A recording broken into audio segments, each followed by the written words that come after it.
Olá, eu sou a Gabi Picciotto, coach integral, fundadora do Desandra e co-criadora do curso Integral Way. E esse vídeo ele faz parte de uma série de vídeos que eu chamo de bate-pronto, em que eu respondo de forma espontânea e de bate-pronto perguntas que eu recebi na minha newsletter ou pelas pessoas que estão fazendo o curso.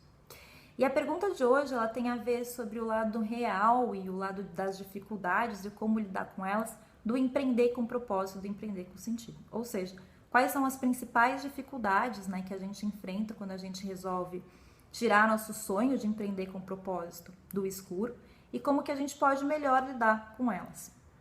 O Desandra é um movimento para ajudar as pessoas a tirarem os sonhos do escuro, desde grandes transformações, envolvem transições de carreira e também mudanças comportamentais e até hábitos do dia a dia. Então, naturalmente, muita gente me procura, tanto como cliente ou como leitor, para essa questão de quero viver da minha paixão, quero descobrir a minha paixão, viver da minha paixão e conseguir empreender com propósito. E uma coisa que me assusta um pouco é como hoje a gente tem uma certa... Na internet, principalmente, muita gente, muito conteúdo falando de vai lá, faz, vai ser fácil, vai viver do que você ama, quase que uma visão ingênua e idealizada disso. É possível, é super possível e eu super incentivo, mas sim, tem dificuldades no caminho. Não é uma coisa fácil, é quase uma montanha russa de emoções empreender, em qualquer coisa, assim como que é empreender com propósito, empreender com sentido. Então, nesse vídeo eu quero contar sobre 3 questões que a gente enfrenta, e o que eu fiz para lidar melhor com elas. Tem muitas outras questões, mas eu tô escolhendo 3 aqui que para mim foram muito fortes. A primeira dela é uma questão do medo da incerteza. Acho que antes da gente escolher fazer essa escolha, muita gente teve ou um outro empreendimento que deu certo em uma outra coisa, mas talvez ele não fosse alinhado com o propósito, ou até fosse alinhado com outras coisas da pessoa em outros momentos da vida, mas que não fazem mais sentido, ou estavam no mundo corporativo, ou até pessoas que acabaram de se formar, então iniciando uma carreira e já querem empreender com propósito. Mas é como se a gente tivesse uma certa segurança, uma certa zona de conforto, e agora a gente vai sair em relação a algo totalmente novo e muito incerto. E isso traz medo de fracassar, medo de não ganhar dinheiro no final do mês, medo de que o nosso sonho é aquilo que a gente achava que era pra gente, pode não ser. Eu vou testar e vou perceber que não é. Para mim foi muito forte isso, no sentido que eu tinha uma carreira muito estável no mundo corporativo, Acho que podia variar o tempo que eu fosse ficar em cada uma das vagas, em cada uma das posições, ser promovidas ou não, até mudar para uma empresa parecida, mas era muito estável, era muito sólida, eu sabia o que ia acontecer se eu seguisse ali. Na medida do possível, claro que acontecem imprevistos, mas tinha uma segurança muito maior. E quando eu escolho largar tudo para empreender em relação à paixão, eu não tenho a menor ideia do que vai acontecer. Eu não sei se as pessoas vão aceitar isso no sentido de vão gostar e comprar meu produto. Se eu vou ser boa nisso, realmente, quando eu estiver praticando, se eu vou conseguir ganhar dinheiro com isso. Enfim, são várias incertezas. E eu conto que no começo eu tive um medo que gerou uma ansiedade em mim, até momentos de crise de pânico, de certo desespero, e que eu pensei muitas vezes em desistir, Então, não, estava melhor, estava mais confortável da outra forma, por que eu fui inventar isso agora? E, enfim, então realmente não foi fácil essa incerteza, foi um medo muito forte. Então, tô colocando aqui, depois eu conto o que eu fiz um pouquinho para trabalhar isso, mas essa primeira questão, esse medo em relação à incerteza, e também em relação a uma aceitação do que a gente vai fazer, desse risco de sair da zona de conformismo.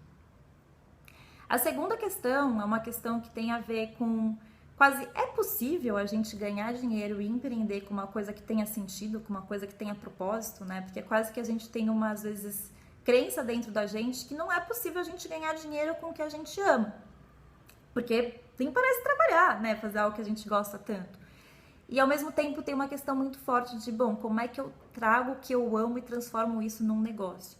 Ou seja, uma dificuldade de conseguir estruturar, planejar e realmente organizar aquilo em forma de negócio, seja a parte financeira, seja a parte de divulgação, seja a parte de planejamento, seja a parte de planejamento até estratégico e de marca. Então, como é que eu transformo tudo aquilo num negócio para minha paixão realmente ser viável, ser algo sustentável financeiramente? E por fim, acho que um terceiro ponto que para mim foi muito difícil e que tem a ver com esses dois foi a questão do marketing pessoal. Eu sou uma pessoa com um lado um pouco mais introspectivo, eu não gosto de me vender.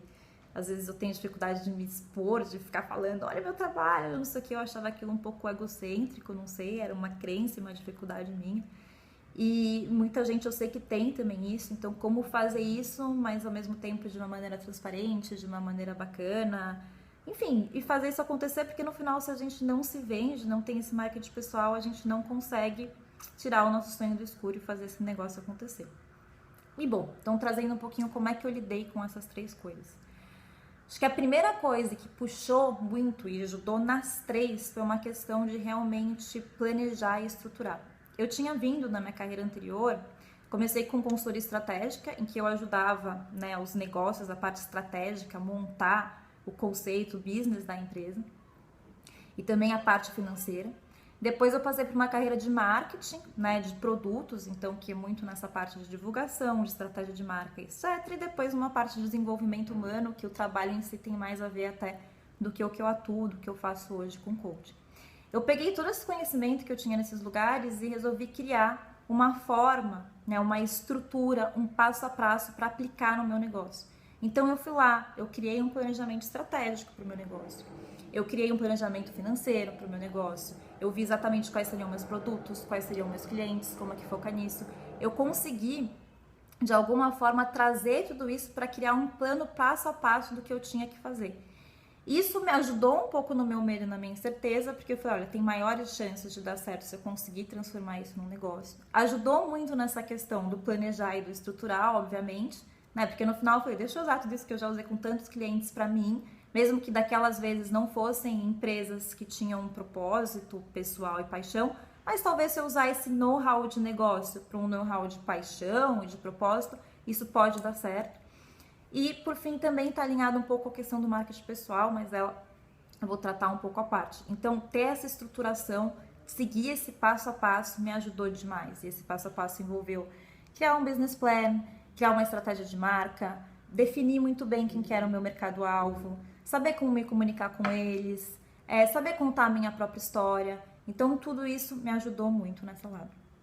Com relação ao medo, além de ter essa estruturação, uma coisa que eu tentava sempre pensar era qual que é a pior coisa que pode acontecer?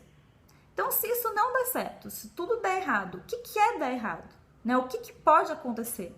Sei lá, que pode acontecer que dá tudo errado e eu vou ter que procurar um emprego de novo e voltar. E que talvez eu não encontre emprego na minha área, porque o país esteja em recessão, se tiver, eu vou fazer outra coisa. Sei lá, mas eu tenho um corpo, tenho saúde, eu vou poder conseguir fazer uma coisa. Então, o pior que aconteça é eu ter que encontrar um outro emprego, talvez não tão bom que nem o que eu tivesse antes, voltar alguns passos atrás da minha carreira, mas isso é o pior que pode acontecer. Isso não é tão ruim assim, vale mais a pena arriscar e tentar ir atrás do meu sonho.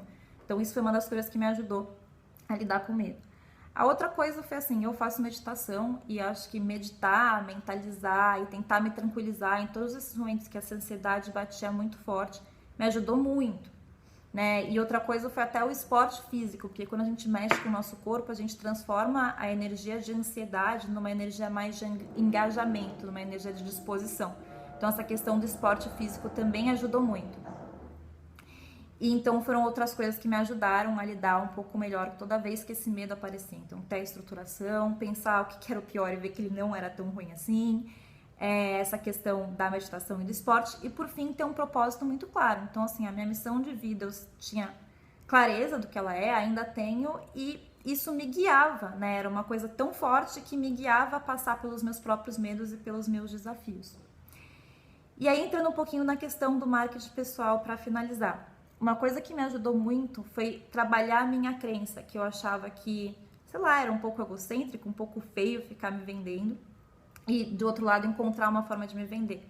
O que eu percebi era que se eu tinha uma missão, se eu tinha um propósito aqui, eu não consegui mostrar que eu estava fazendo isso para o mundo, era quase que um desserviço. Se eu acredito que cada um de nós, a gente tem uma missão que vai trazer algo para o mundo, não fazer ela é andar contra, né? Fazer um desserviço para outras pessoas. Então, que aquela minha divulgação de uma maneira que tivesse a ver comigo, ela podia ajudar, sim, muitas outras pessoas.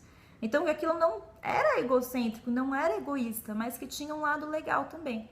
E aí eu fui procurar a minha forma de fazer isso. E a minha forma talvez seja mais low profile, um pouco mais transparente, um pouco verdadeiro. Eu fico falando aqui dos meus medos e das minhas dificuldades, mas um jeitinho que fosse meu, que eu não consigo expor tanto da minha vida, tirar milhares de fotos, fazer várias coisas, mas tem um jeito meu de fazer isso que tá funcionando. Então, de um lado foi perceber que aquilo não era egoísta, mas talvez fosse um desserviço em relação ao meu propósito, porque para o meu propósito acontecer ele precisava de uma certa divulgação. E por outro lado foi encontrar esse meu jeitinho, né, a minha cara para fazer isso e não ficar de uma forma que eu não gostasse. Bom, acho que é isso. Espero que de alguma forma esse vídeo e essas dicas tenham aí te ajudado. E comenta aí embaixo falando o que você achou, trazendo outras dúvidas, outras questões até para os próximos vídeos. Até a próxima. Beijo grande.